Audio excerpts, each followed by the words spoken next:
या भगवंतानं मनुष्यावर 3 कृपा केलेल्या आहेत. पहिली कृपा, ज्यावेळेला आम्ही जन्माला आल्यानंतर भगवंतानं आम्हाला स्वतःच्या अंशापासून या ठिकाणी पृथ्वी तलावर जन्माला घातलं.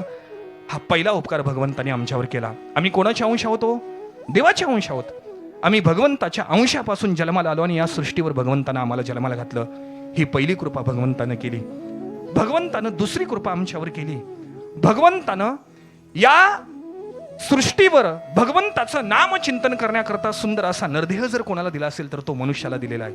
दिले इंद्रिय हात पाय कान डोळे मुख बोलाया वचन, जेने तू जोडसे नारायण नासे जीवपन भवरोग. भगवंतानं आम्हाला सुंदर असा नरदेह दिला केवळ आणि केवळ भगवंताचं नामचिंतन करण्याकरता. आणि भगवंतानं मनुष्यावर तिसरी कृपा केली. भगवंतानं मनुष्यावर जी तिसरी कृपा केली, भगवंतानं मनुष्याला सर्वश्रेष्ठ बुद्धी दिली. सर्वश्रेष्ठ बुद्धी देण्याचं एकमेव जर खरं कारण काय असेल तर भगवंतानं मनुष्याला बुद्धिमान बनवलं. आणि बुद्धिमान बनवल्यानंतर या मनुष्याला स्वतःच्या स्वस्वरूपाला जाणून घेण्याकरता सर्वश्रेष्ठ बुद्धी जर कोणाला दिली असेल तर ती कोणाला दिलेली आहे? मनुष्याला.